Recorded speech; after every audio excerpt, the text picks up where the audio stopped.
بلې سوټي ته به سوچ وړی یوه څنګه مې غره نه ده چې رسوي نه راځئ صاحب موټر ته چلوئ دوی دواړه په سیټ والډینګ که دغو په سیټ احتیاط ولیکئ دغو په سپنګولو لارې بچ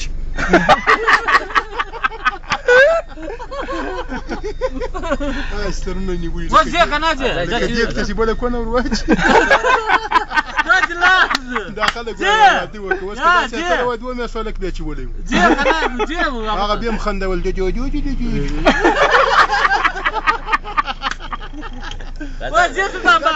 وای مړ وری بیا چې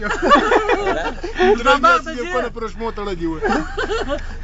دغه سیرلی یم کوچیانو دغسې وزو ته سر وکال منده پرې کړي هغه دی دغسې کمزوری بات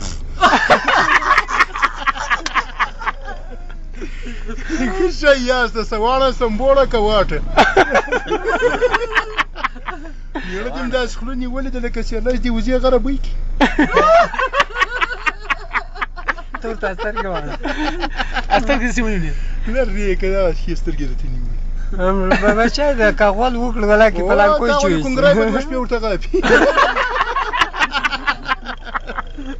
ښه شی یم پیدا کړی ده په سیټ کې هم دغه سپرینګي کونګری یي موټر ولاړی دی لا سر کوره یي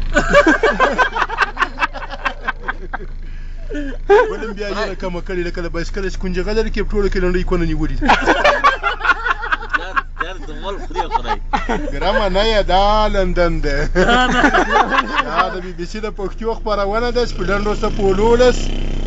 15 او 9 څلوېښت او منځنۍ 223 مترو به یو دغه اشتغن در باندې سپرېږي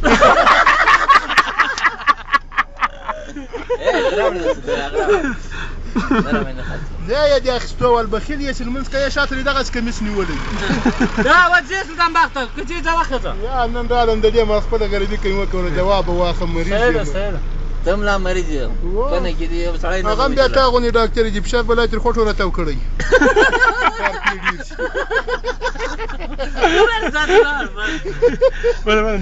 داسې واده دې کړی خدای دې ښه زمن جینې درکړه هغه ته به په بیلر ولاړ یې کار به دې له دغه سره کړی یو دس په پیر راوړي دا ډاکټر هم ورسره ناسته دی رګ پیچکاري بیا په غره ورکړي خدای نیولې ده تورته وګور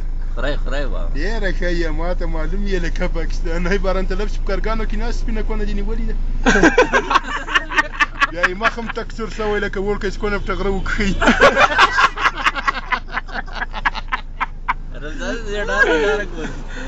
بل کالم دغه اشتغانه په اوښ کې لنګه وه اوښ پر سیره سپنګو ته پیاز نیولی وه کله راځې سلطان بخته سبا نه بله ورځ موږ راځو هلته صحیح ده جمع سپین ځم صحیح سبا نه بله ورځ هلته څه سبا که راغلم که بله ورځ راغلم بس صحیح ده له ده چې د اولاد نه کېږي مایوس کوي که چېرې دې ورته داسې میړه دې کړی ده غریب ته ورته ګوره نیم کور پته سوی نیم راغلی ده